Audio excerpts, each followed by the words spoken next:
Welcome to Politics Done Right. I'm Egberto Willis, your host. Thank you so kindly for being here. Glad to have your ears this morning. How is everybody doing?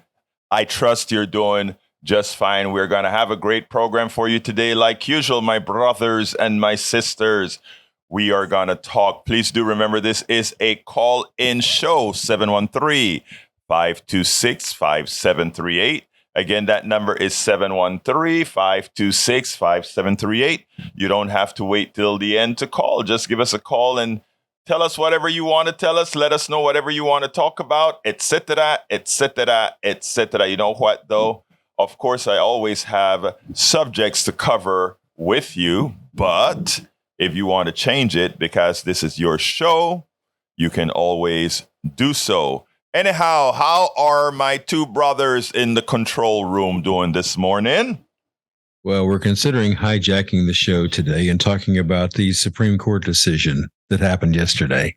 Well, you know what? That is the topic, the first topic that we are going to be discussing anyway. So that is great.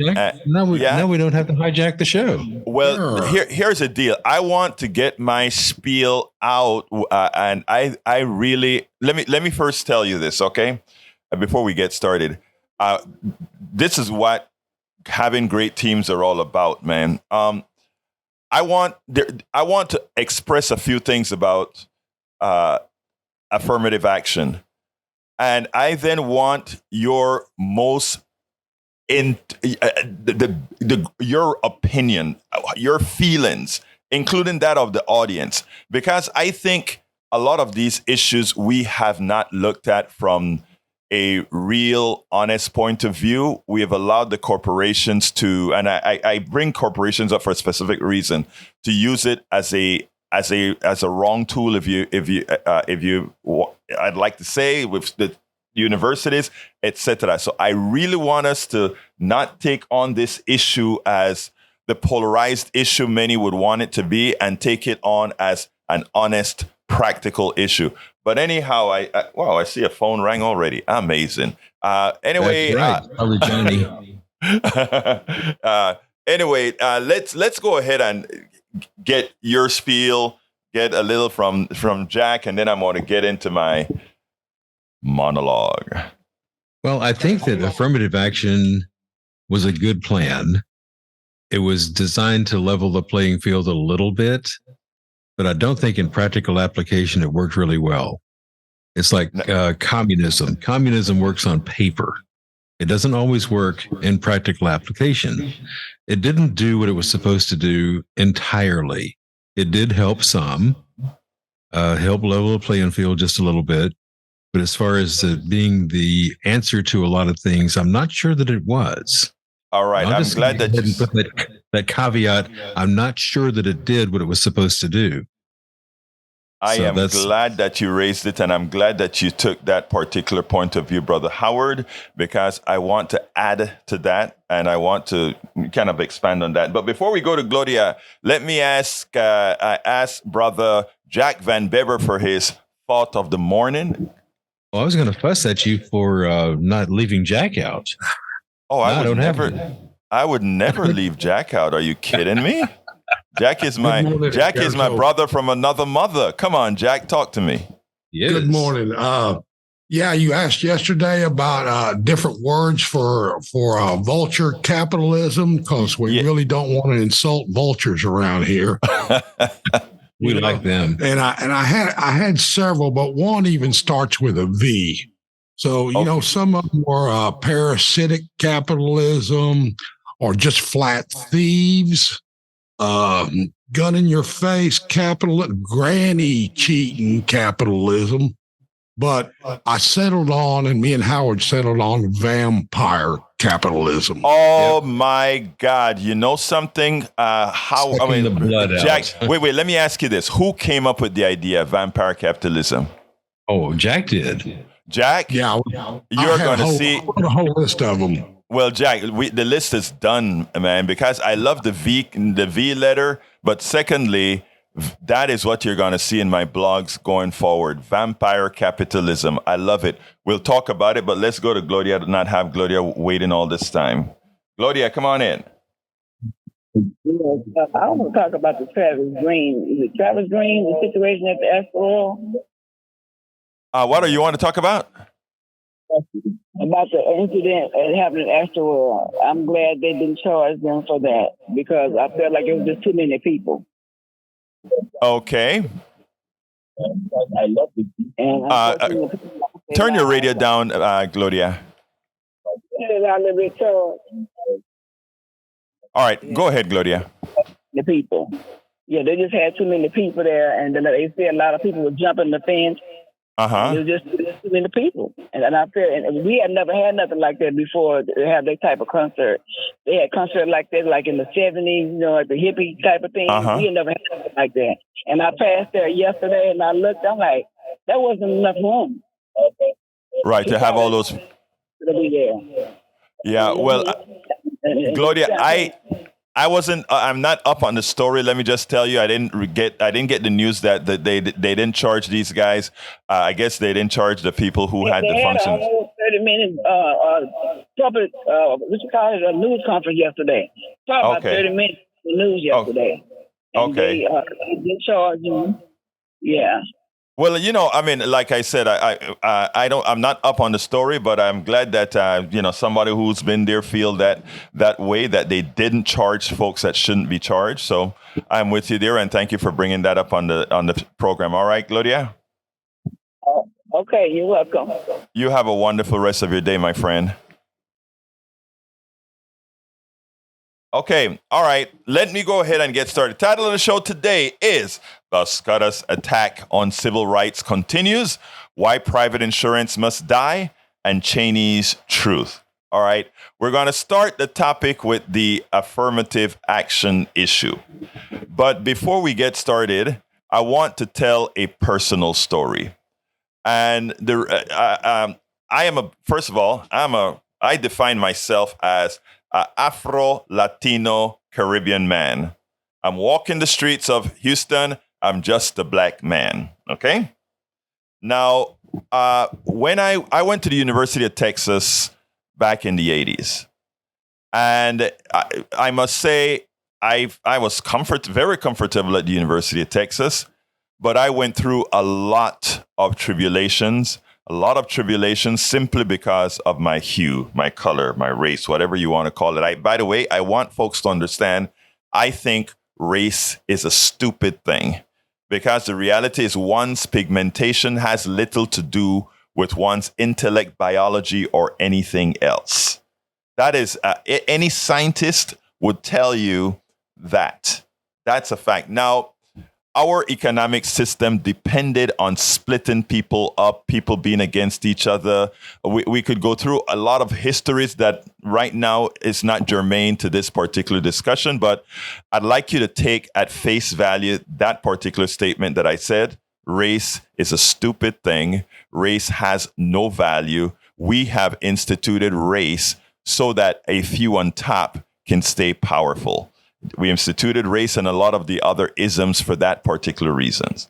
Now, at the University of Texas, I got into many issues with professors, etc. Again, the way papers were graded and all of that I could categorically, I'm not saying playing a race card or anything like that. I could categorically prove these issues were racially based. I had some great white friends at the University of Texas who stopped me many a times in my hothead days from getting into trouble because, again, meaning, maybe confronting a professor in the wrong way, etc. These guys like Egberto, chill out. We understand. Look, we're with you. We understand. We've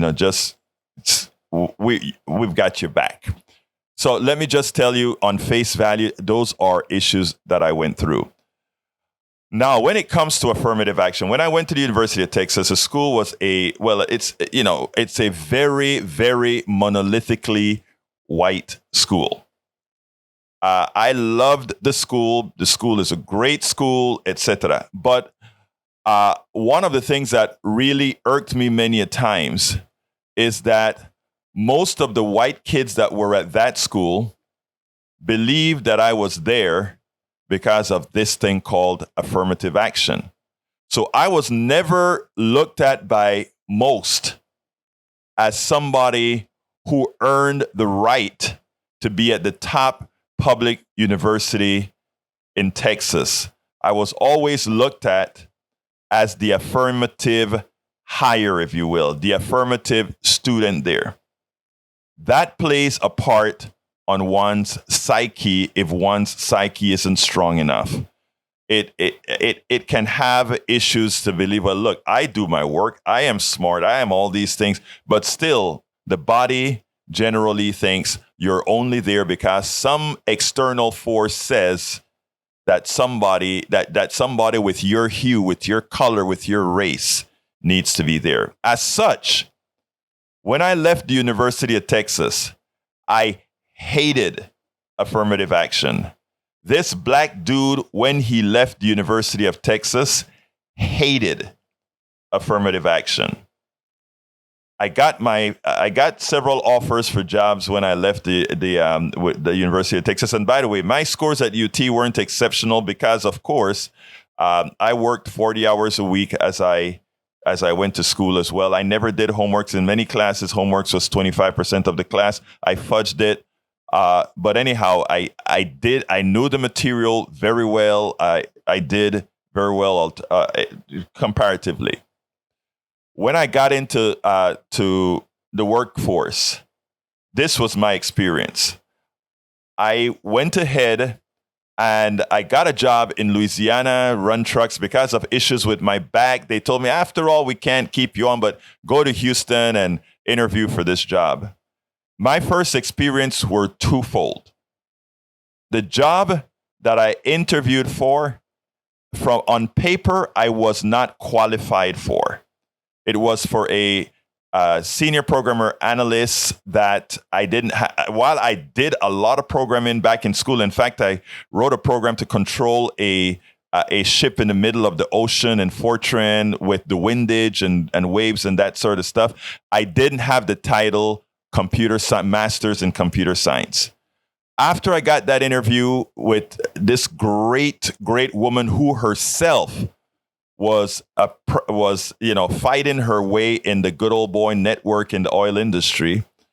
She heard the whole history. She asked the right questions. She made sure that, oh my God, can you really do this job?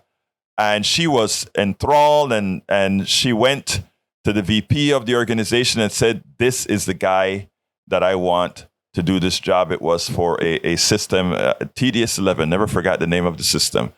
On a PDP-11 computer system. Anyhow, this was my second experience.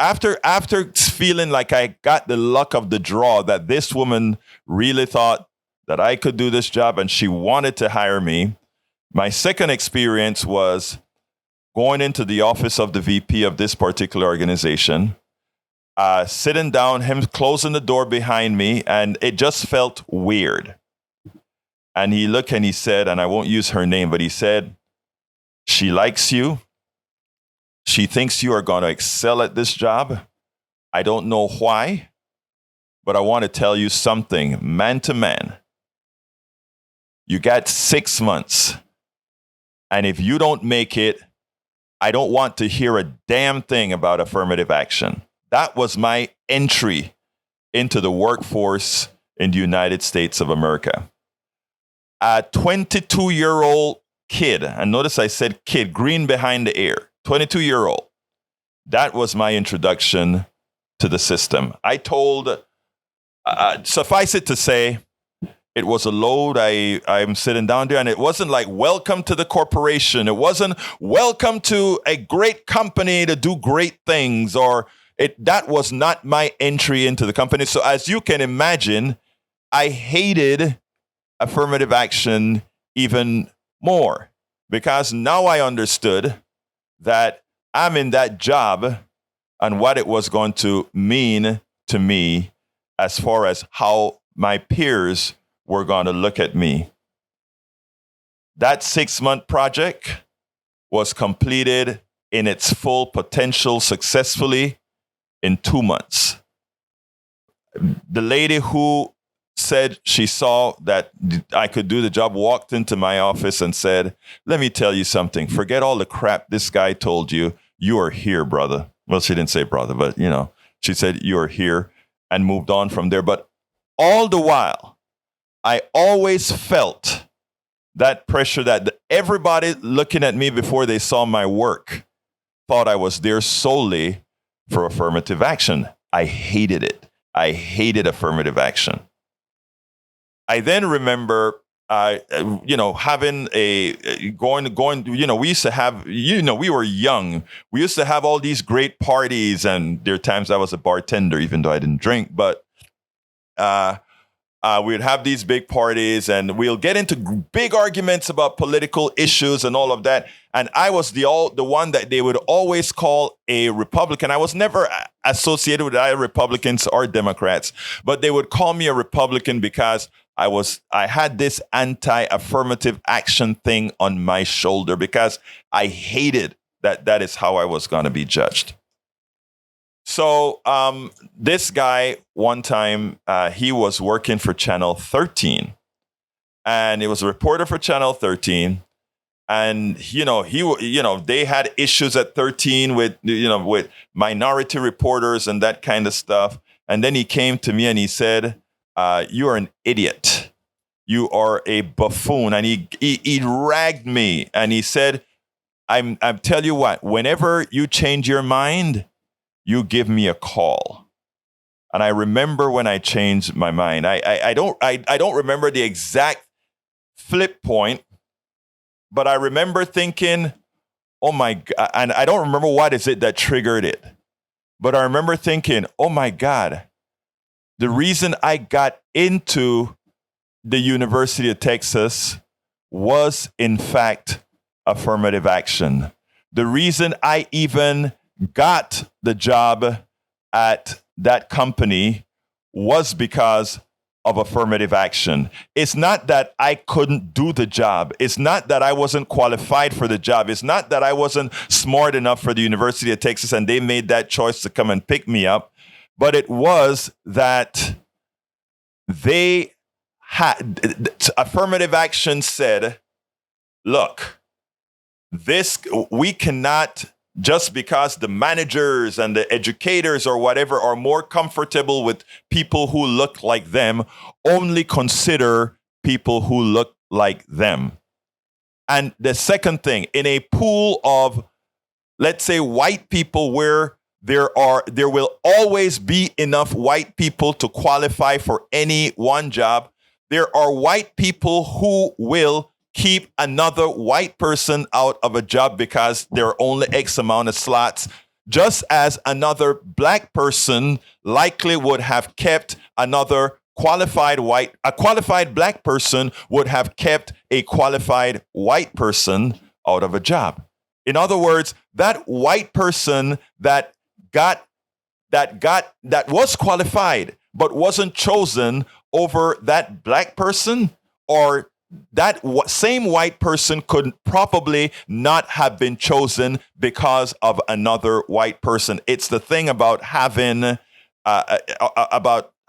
X amount of slots and a hell of a lot of people going after that slots, and affirmative action saying, look, in a system where it has always been biased against the other, we have to create structures that in that pool of qualified people, we can have diversity in this organization. It's not about picking. It's a systemic issue, but in solving the systemic issue, you don't want to bring unqualified people in. Why do I make that distinction now? What many corporations have done is, as they are doing their hires, and this goes for universities, I'm doing it from a perspective of corporations, but it goes with universities as well. As they are doing their hires, they are not seeking the most qualified applicant of any particular they're seeking the qualified applicants, yes, but they're not when they're going again, affirmative action issues and going looking for race, they don't necessarily seek that qualified person, that qualified BIPOC. And what does that do to that white person who was qualified for that job, but that BIPOC, that black person, that Latino person who was less qualified got the job? It creates an anti-affirmative action stance based on a lot of what my own experience was, that that backlash, thinking you are only there because of the color of your skin, because of your ethnicity, and not because you, like anybody else, deserve to be there. Every job that I've had, and before I went solo, and by the way, I only worked for corporate America for 5 years. I could take it no longer and form my own software company, but I could only take it for 5 years. The reason affirmative action gets that bad act is on purpose. Corporations, in doing their hire too often, earlier my brother Howard said they had a good idea, but too often it didn't work as it was supposed to. It wasn't the affirmative action that was the issue. The issue was always those who are implementing affirmative action, not doing what the work. And many of the work that wasn't done had to do with the intrinsic racism of the people who are doing the interview proper. Let me give an example.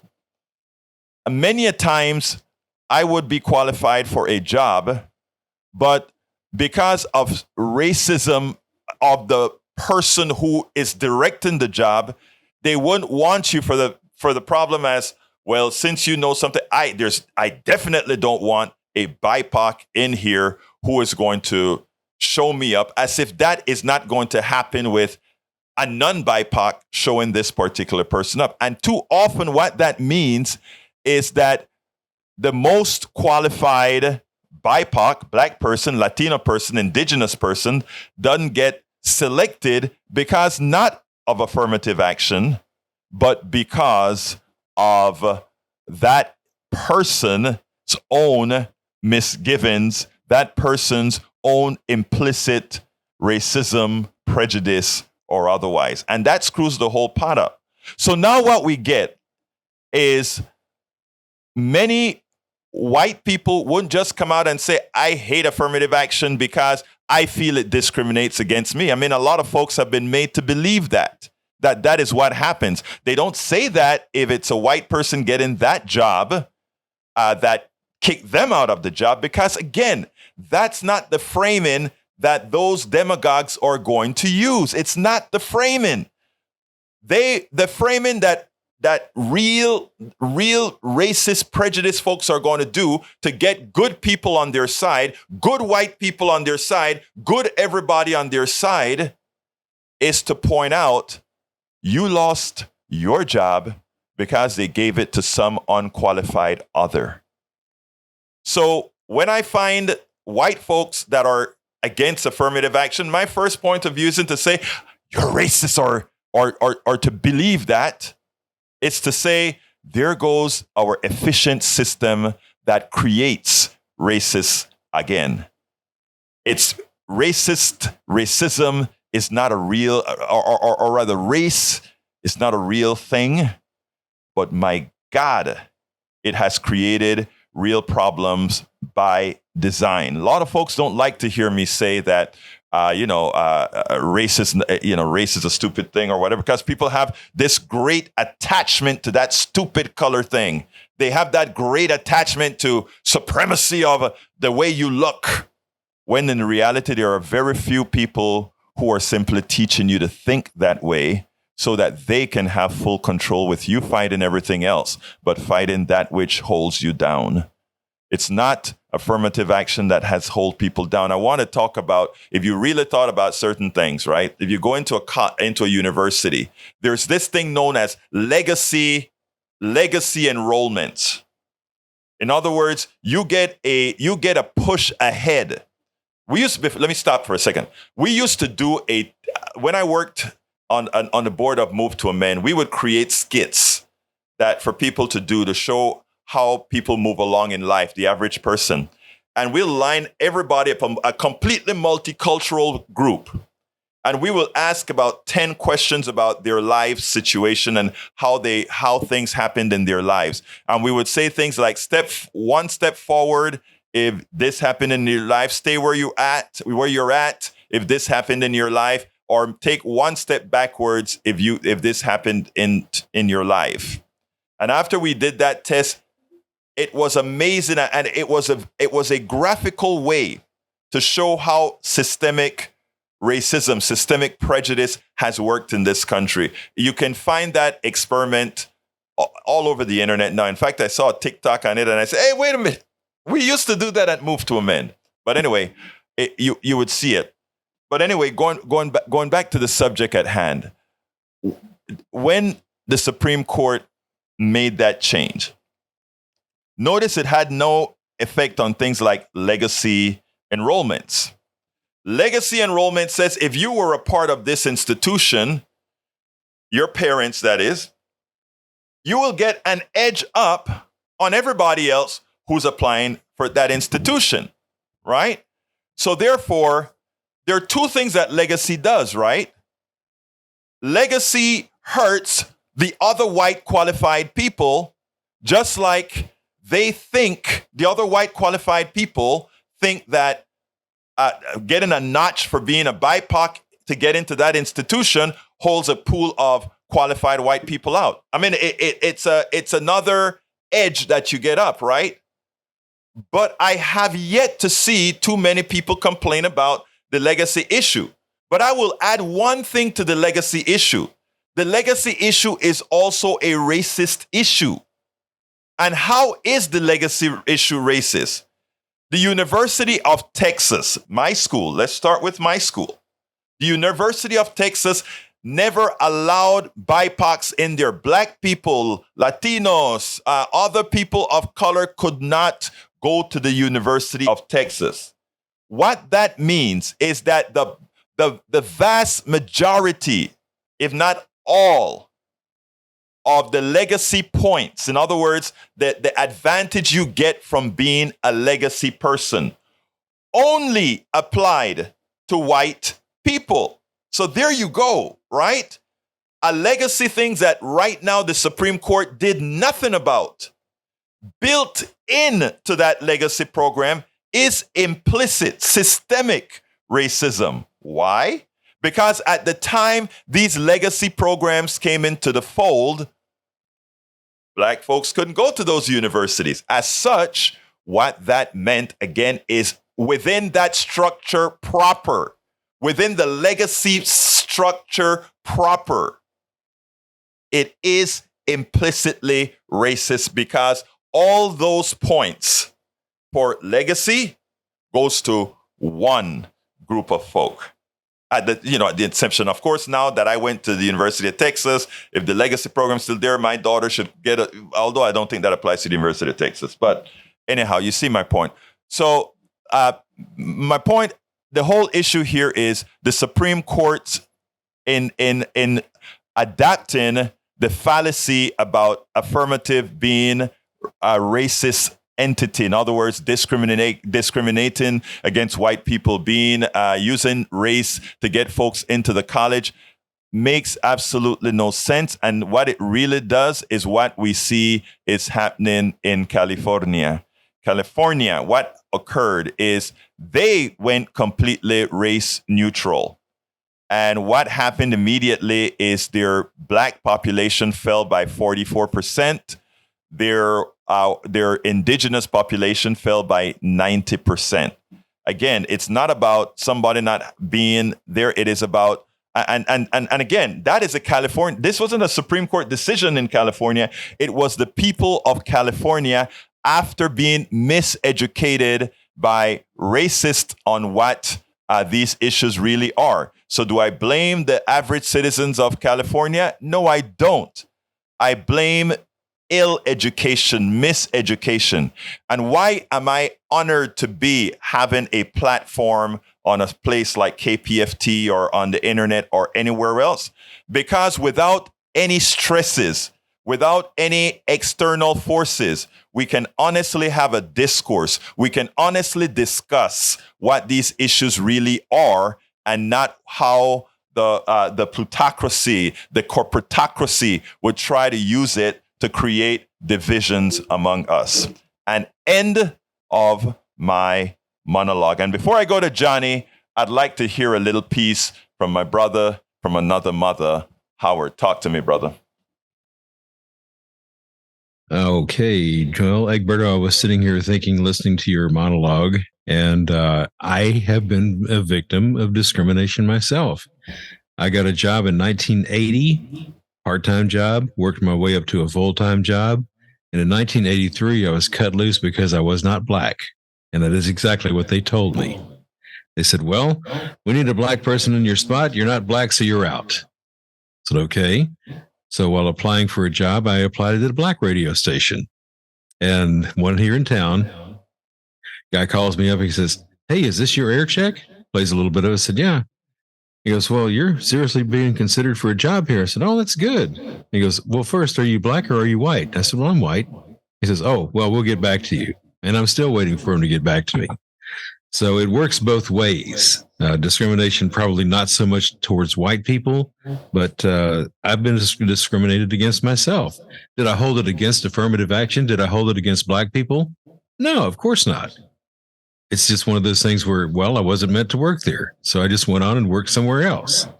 So it a lot of it depends on how you react to it.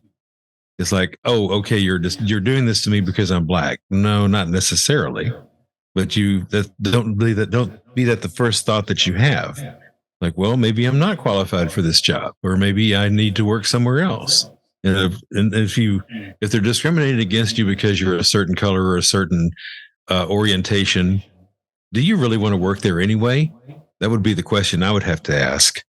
So that's my input for today. And I think Jack has something to say too. Yeah, before Jack comes in, though, I do want to address that, because I think I made mention about that. Remember, I said implementation and not the policy. Implementation exactly. and not the policy, because your boss, and I don't know your situation at all, but if a boss comes to you and tells you you are fired because we need a black person in the job, that is definitely the implementation, a stupid implementation. And to put it bluntly, that's a racist implementation of affirmative action. And a lot of time that is done punitively. In other words, they may have been told, we need to get this place diverse. Next opening coming up, we need to look hard for a black person. But instead, the person says, I hate that idea. I'm going to show you. I'm going to get rid of the guy that really knows what the hell he's doing here. And we're going to bring an incompetent black guy into this place now. And you're going to see, you want to hire a black guy? Look at what happening now. Look at what happening now. You got rid of Howard, good white dude. And now so what I'm saying, Howard, is, look. Oh, yeah, I totally agree with you. And you were dead on in your analysis there. It's not necessarily, it's the implementation. It's the interpretation the employer has. Oh, I need to do this. No, you don't. And let me interrupt here another while, Howard, because I want our audience, and Johnny, I'm coming to you, but I need to go to Van Beber first, and then I come to you, Johnny. But here's the thing that I want to address. You and I would call us great friends now. And I think unless all of us start discussing these issues, not from, I'm a white guy, I'm a black guy, I can't say this stuff to Egberto is this black dude. I can't really say what I'm really feeling to this black dude, because what is he going to think about me, etc. That is bull. Remember, my concept of race is that it is stupid. So therefore, those of us that have this stupid thing called race should all be interacting. That's the biggest fear that the plutocracy has, we sit down and sensibly have these conversations, because hurt is hurt is hurt. Go ahead, Van Bibber. Yes, Egberto. I was trying to understand what your monologue was about and your difficulty in working with that first employer. And it seems to me it's like you feel kind of an inequality with your other employee peers. Yes, and let me. I'm glad that you ask it that way because I want to be clear about this. I was just as competent at my job as any other person there, and I knew it. Black people know these things, right? Latino people know these things. We know we are just as competent, right? But there's one other thing that we do know. We do know that there are many white people out there that are looking at us because they were ill-informed, they were misinformed, they were misaggregated, and they are looking at us as being unqualified for that position. Okay, and it does have stresses as well when you know you are just as qualified, but you also know that the masses in that job or wherever look at you as being an affirmative action baby, and that you're only there because the government says you need to be there. And that just like people have stresses from other things, that is a stress knowing that as you are talking or as you are having lunch with your fellow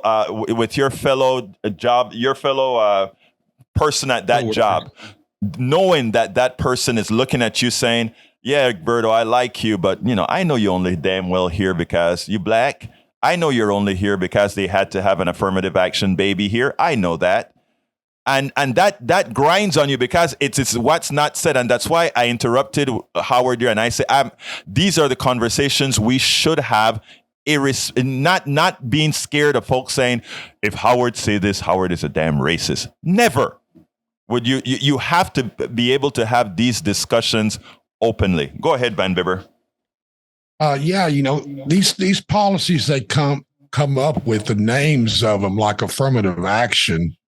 It sounds good on the surface, but when it actually gets to working on the people, it works a little different. And I believe it sowed a little resentment, in us white people, because we were feeling displaced in getting our jobs. But in the 80s, jobs were everywhere. I had no problem getting jobs. And the positive thing of this is I got to meet a lot of nice island boys that could really work really well. And I really admired their style, and their attitudes. Now, and this was Jack, instruction. Yes. I want to interrupt you for one thing, because there's something that you just said there that I want to explore.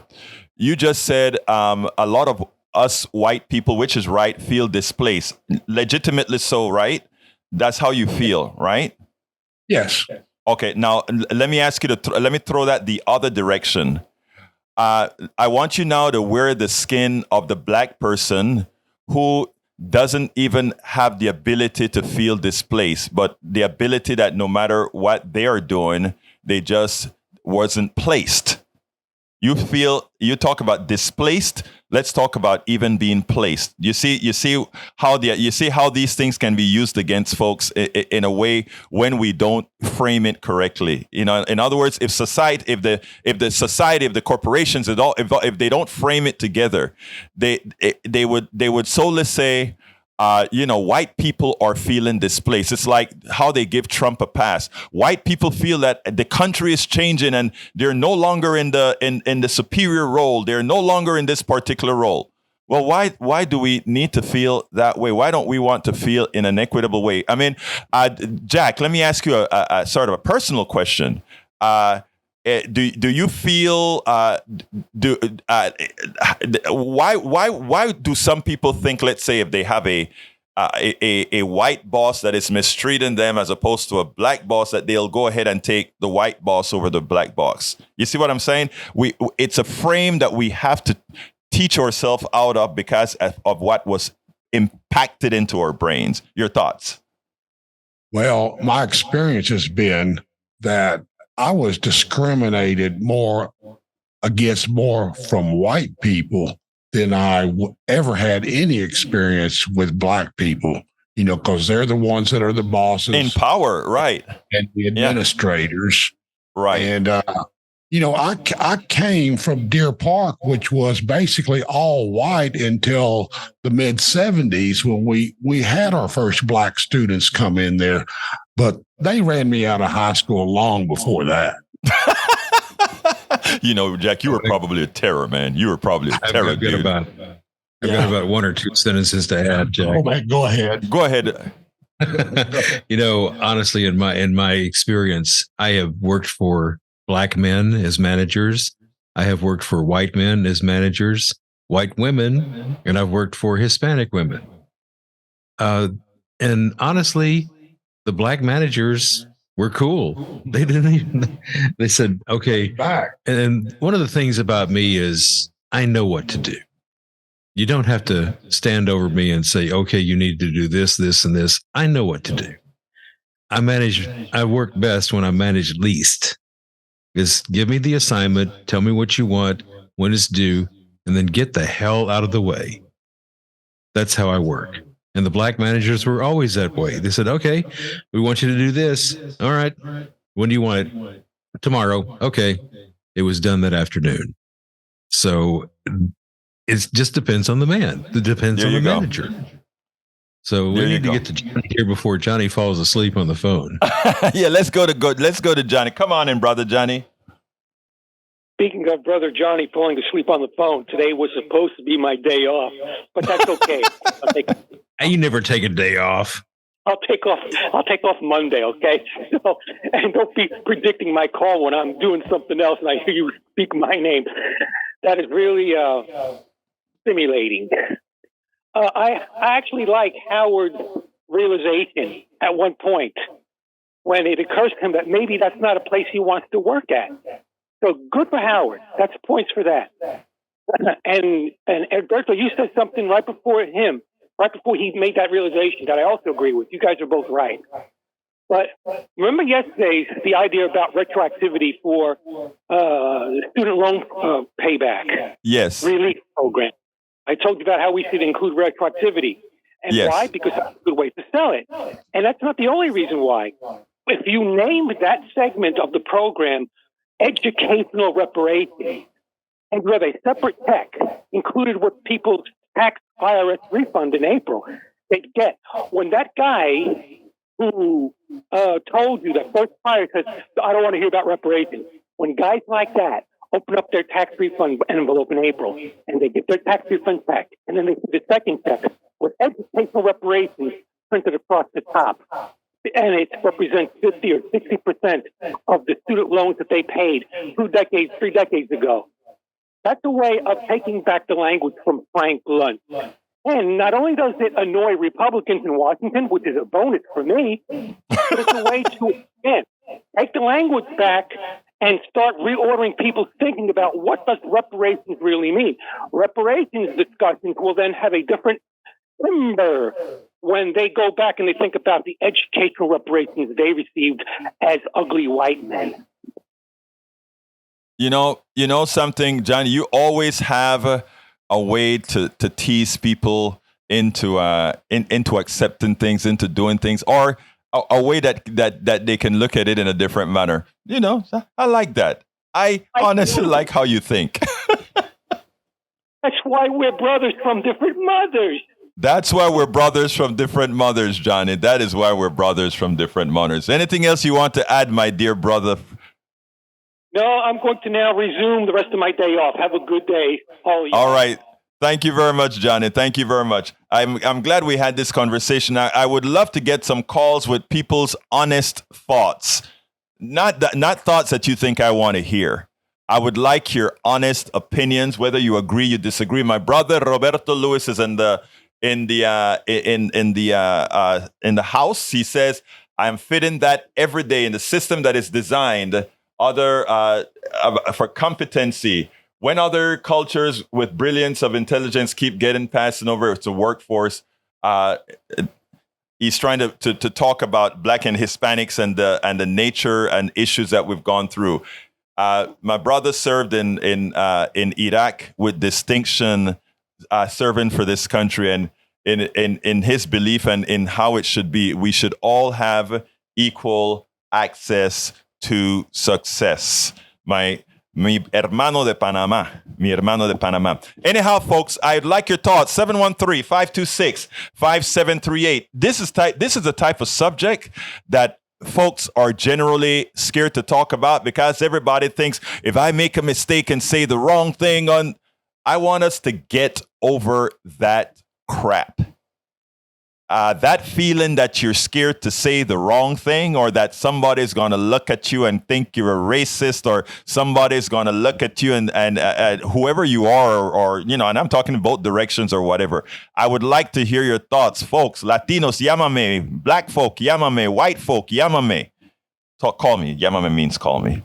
Call me. I think what we have done as a society is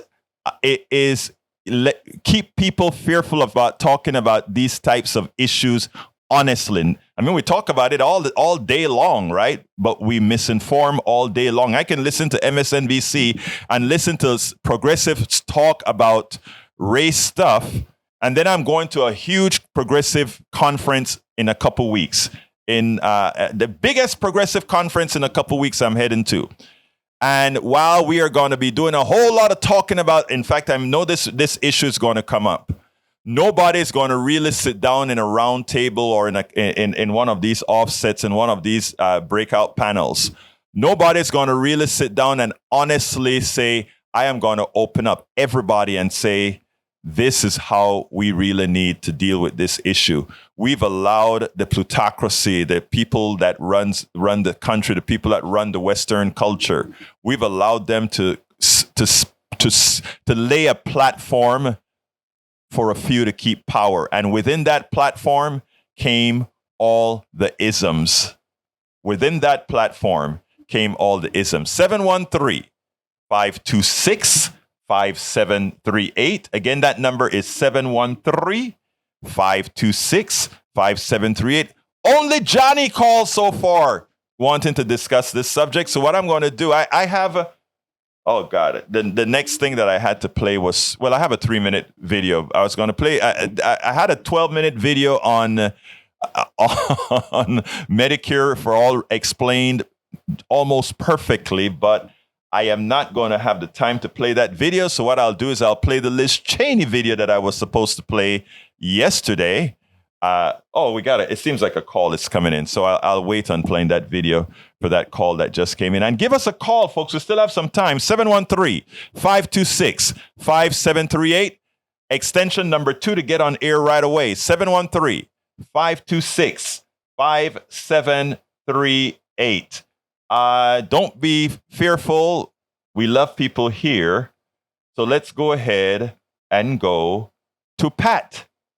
Come on in, Pat. Hello. Hello. I've been listening to both you guys talking about this affirmative action. The thing that gets me is you hadn't brought up anything about why did we have to have affirmative action? I mean, if the government hadn't done that, we'd still be like back in the 1900s. Well, Pat, if I fail to say why we had affirmative action, that's on me. I was hoping that with the explanation that I gave that it were implied, but we have affirmative action because of the years that people of color were not able to partake in the workforce and everything else in this country. So that the reasons that we needed affirmative action is simple, right? It's simple. We had discrimination where others weren't allowed into the system. The resolution for that, for those who had nothing to do with it, for others, etc. Now that's a different ball game altogether. Thank you, Pat, for giving us a call. The phones are starting to light up. Let's go to Bard right now. Let's go ahead and go to Bard. Bard, come on in. Yes, I just called so you wouldn't play that Medicare for All video or the Liz Cheney video. So thank goodness I called in. But reparations, affirmative action, we don't need none of it. Okay. Make your point. Equal, like you said, you have an equal chance. Stop relying on the government. Stop waiting on a check. Go out and work for it. Can I ask you a question, Bart? Sure. Do you think that everybody had equal access to success as you did? Yes. Okay, well, if you honestly believe that, then the statement that you just made, I can understand why you made that statement. But right now, the subject doesn't cover everybody go out and work, and we don't need any of that. So I'm gonna let you go, but I'm gonna ask you one big favor. I want you to keep listening to the program because I will take up that issue as to whether we all had equal access to success on another program. So we'll talk another time, okay? It's a free country, even though it's a third world country now with the elections. All right. Thank you very much, Bard. We'll talk a little bit later. Let's go to Lade, Lade. Come on in, Lade. How's it going? I'm doing fine. Talk to me, sir. Good. I was calling, I grew up with blinders on. I grew up in a rural southeast Texas county. And, we're still segregated. And it's funny listening to talk about everybody has like an equal chance. I work with disenfranchised youth and their families and all that. And while I don't believe necessarily in cash reparations, I believe that there's other ways in which we could give reparations to them to help them succeed and do better. But it's humorous listening to rural Southeast Texans talk about white Southeast Texans talk about reparations. They lose their mind. Right. So, I don't know.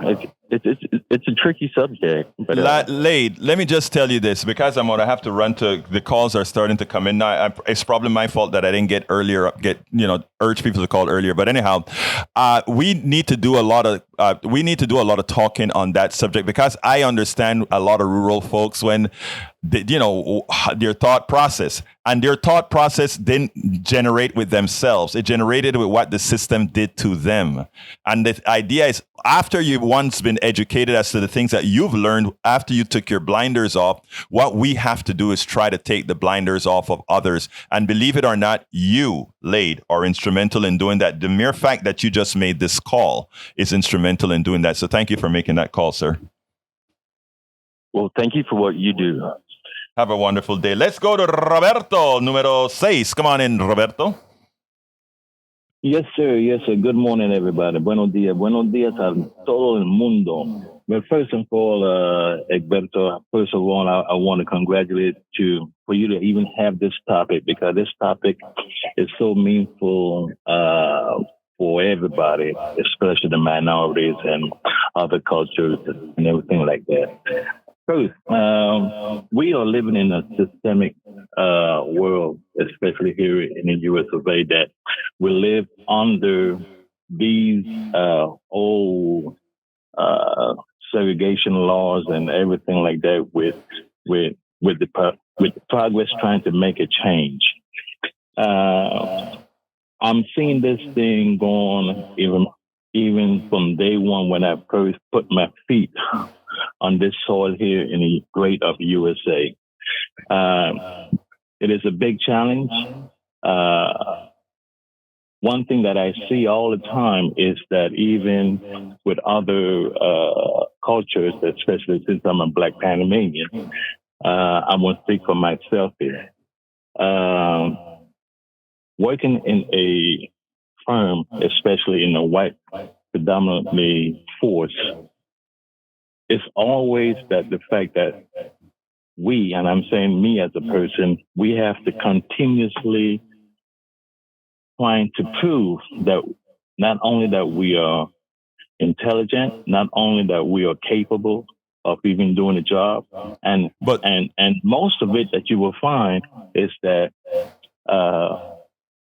us as being Black, we are doing the job more extremely better than most of the white folks that Roberto, that is some of the stuff that I really was trying to put out there, but Howard just sent me the 2-minute warning, so I have one other call that I have to take. But what you're saying is prescient. Okay. We're gonna keep this subject going and having you call in again, brother. All right? Yeah. Thank you. Yeah, this topic can really. Thank you so kindly. It's so much on my chest that I would like. I know. We'll talk again. We'll talk. I got to run to Rafael. Rafael, come on in real quickly. Rafael, you got 30 seconds. Real quick. So go ahead. Yeah. So earlier you asked another gentleman about pulling yourself up by the bootstraps. I come from Hidalgo County, one of the poorest counties in the country, and I had a single mother, and there was a lot of issues that could have held me back, but I didn't focus on that. I joined the military. I didn't even have boots to pull up. They issued me boots. And once I got out, I applied myself to pull myself out of poverty. So yeah, you can if you apply yourself. But right now, a lot of people don't want to apply themselves. They want to wait for a check or a card or SNAP or whatever. Okay, Rafael, I got to go, and I hear you. I honestly hear you. I'm gonna have to open this subject up again, and I want you to call back when I open it again and finish your thought. Okay? But we are going to discuss that. Thank you very much, Rafael. Anyhow, folks, let me just give Howard 15 seconds and Van Weber 15 seconds, and we got to get out of here. An absolutely great program today. I think everybody's going to walk away with the even better understanding of things and how they work. Go ahead. Van Weber, 10 seconds. It's about divide and conquer, just the same as sexism is. Oh, yeah. Okay. All right. Anyway, folks, look, thank you so kindly for listening to this. We're going to continue this discussion. My name is Egberto Willis. Thanks to Van Weber and Howard Reynolds in the studio. My name is Egberto Willis. This is Politics and Right, and you guys know how I end this baby. I am what? Out! We spend a lot of time deconstructing the news, trying to parse it into a form that everybody can understand. We try to find those little nitpicks where it flies above the fray, etc. If you really like these videos that we do, I want to ask a big favor. Please go ahead, number 1, subscribe to our channel, and number 2, please join if you can. Thank you so kindly for watching. Keep watching. Please remember to share. We must populate the entire internet with our progressive message, a message that we know is what most Americans say that they want. So help us, please join.